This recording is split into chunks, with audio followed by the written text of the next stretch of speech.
రాములోరి కళ్యాణానికి కోటి తలంబ్రాల మహాయజ్ఞానికి వానరసేన వేషధారణతో వరి పంటకు శ్రీకారం చుట్టారు కళ్యాణం అప్పారావు.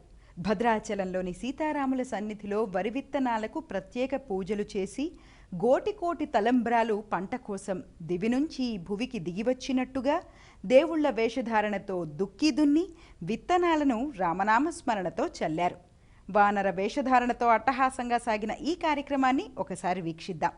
ప్రముఖ పుణ్యక్షేత్రాలైన భద్రాచలము, ఒంటిమిట్ట, అయోధ్యలలో శ్రీరామనవమికి జరిగే సీతారాముల కళ్యాణానికి గోటితో ఒలిచిన కోటి తలంబ్రాలను సిద్ధం చేసేందుకు వరి సాగును తూర్పుగోదావరి జిల్లా గోకవరం మండలంలోని అచ్యుతాపురం గ్రామంలో ప్రారంభించారు. భద్రాచలం రాములవారి సన్నిధిలో ప్రత్యేక పూజలు నిర్వహించిన వరి విత్తనాలను కోరుకొండ శ్రీ కృష్ణ చైతన్య సంఘం అధ్యక్షుడు కళ్యాణం అప్పారావు ఆధ్వర్యంలో తీసుకొచ్చి గ్రామంలోని పొలంలో చల్లారు. భక్తులు శ్రీరాముడు, ఆంజనేయుడు, అంగదుడు, సుగ్రీవుడు, జాంబవంతుడు వేషధారణలతో శ్రీరామనామ సంకీర్తనలతో తొలుత విత్తనాలకు పూజలు చేశారు. అనంతరం పొలాన్ని నాగలితో దున్ని విత్తనాలను చల్లుతూ సాగు ప్రారంభించారు.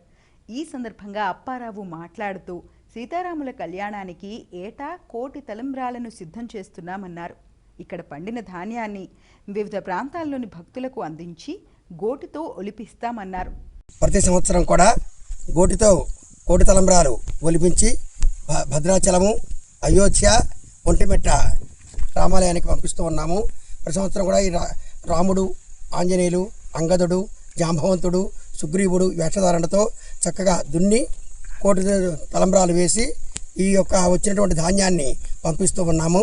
శ్రీరామనవమి రోజు నిర్వహించే సీతారాముల కళ్యాణంలో తలంబ్రాలుగా వినియోగించేలా భద్రాచలము, ఒంటిమిట్ట, అయోధ్యలకు పంపిస్తామన్నారు.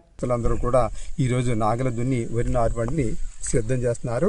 ఇది 16వ జ్ఞానయజ్ఞం. భద్రాచలానికి 16వసారి, 9వసారి ఒంటిమిట్ట, 4వసారి అయోధ్యకు కూడా కోటి తలంబ్రాలు తీసుకుని వెళ్లడంలో భాగంగా ఈరోజు రామభక్తులందరూ కూడా వరి నారుమడి సిద్ధం చేసే కార్యక్రమం నిర్వహించారు. ఈ వడ్లు పంట పడిన తర్వాత 5 రాష్ట్రాల్లో 5,000 మందికి ఇచ్చి కోటి తలంబ్రాలు సిద్ధం చేయడం జరుగుతుంది.